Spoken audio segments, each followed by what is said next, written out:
रामपुर गांव में नीलिमा नाम की एक लड़की रहती थी। नीलिमा के पास पैसे नहीं थे, वो जैसे तैसे अपना गुजारा चलाती थी। एक बार नीलिमा के गांव में मेला लगता है। सभी लड़कियां सज धज कर मेले देखने के लिए जाती हैं। नीलिमा का भी मेले में जाने का बहुत मन होता है, पर उसके पास सजने संवरने के लिए मेकअप का सामान नहीं होता है, इसलिए वो मेला देखने नहीं जा पाती और मन ही मन दुखी हो जाती है।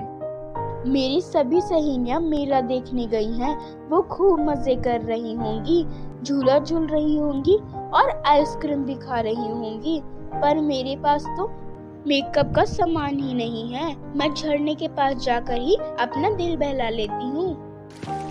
ये बात सोचकर नीलिमा एक झरने के पास चली जाती है। वो बहुत उदास होती है। तभी झरने की आवाज आती है, अरे क्या बात है बेटी, तुम इतनी उदास क्यों हो?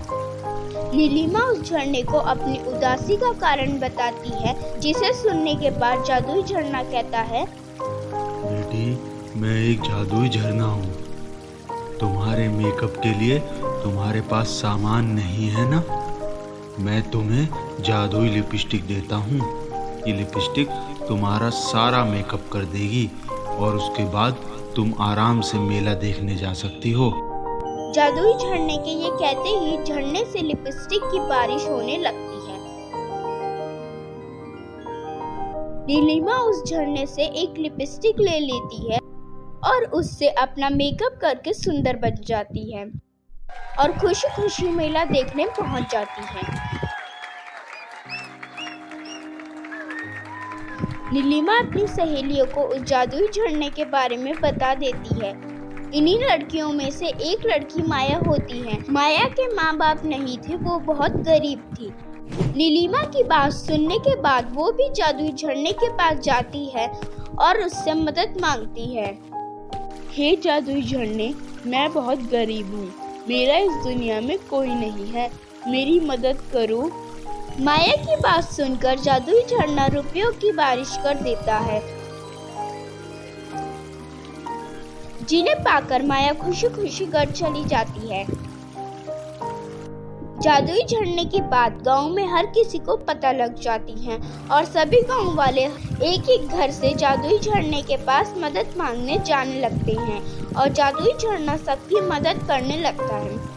गांव में रामू नाम का एक गरीब किसान रहता था। एक दिन रामू की पत्नी की तबीयत खराब हो जाती है। उसने जादुई झरने के बारे में सुन रखा था, इसलिए बिना देर किए वो जादुई झरने के पास पहुंच जाता है और उससे मदद मांगने लगता है। हे जादुई झरने, मेरी मदद करो, मेरी पत्नी बहुत बीमार है, उसका इलाज कराने के लिए मेरे पास पैसे नहीं हैं। अब तो गांव वाले मुझे पल भर चैन से आराम भी नहीं करने देते। लगता है इन लोगों का कुछ इलाज करना होगा। ये बात सोचकर जादुई झरना रामू की मदद किए बिना उसे वहां से लौटा देता है। और अब जब कोई भी जादुई झरने के पास मदद मांगने के लिए आता, वो घमंडी झरना उसकी मदद करने से मना कर देता। तभी एक दिन नीलिमा उस जादुई झरने के पास से गुजर रही होती है और झरने को देखकर रुक जाती है। वो कहती है, हे जादुई झरने, तुम्हारी दी हुई लिपस्टिक का जादू खत्म हो गया है और अब वो मुझसे घमंड से भी बात करने लगी है। मैं यहाँ तुम्हारी लिपस्टिक वापस करने आई हूँ। ये सुनकर जादुई झरना गुस्से से लाल हो जाता है और कहता है, हे लड़की, एक तो मैंने तुम्हें और तुम्हारे सारे गांव को इतना अमीर बनाया और अब तुम लोग मुझे परेशान करने आते रहते हो। मुझे चैन से क्यों नहीं रहने देते? मैं तुम लोगों की अब कभी मदद नहीं करूँगा और हमेशा हमेशा के लिए गायब हो जाता हूँ, जिससे तुम मुझे कभी देख नहीं पाओगे। जादुई झरना जैसे ही ये बात कहता है, वहाँ एक तेज रोशनी होती है और एक परी प्रकट होती है। हे जादुई झरने, ये तुम क्या कह रहे हो?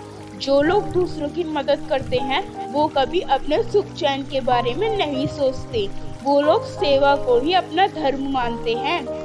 तुमने गांव के लोगों की इतनी मदद की, लेकिन अब तुम अपने किए कराए पर पानी फेर रहे हो।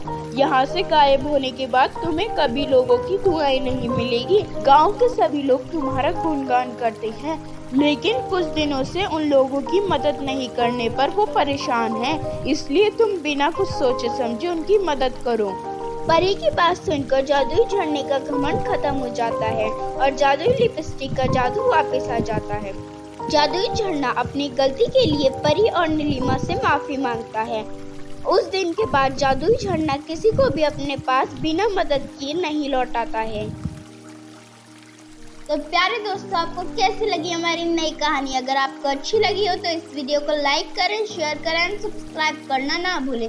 मिलते हैं जल्दी।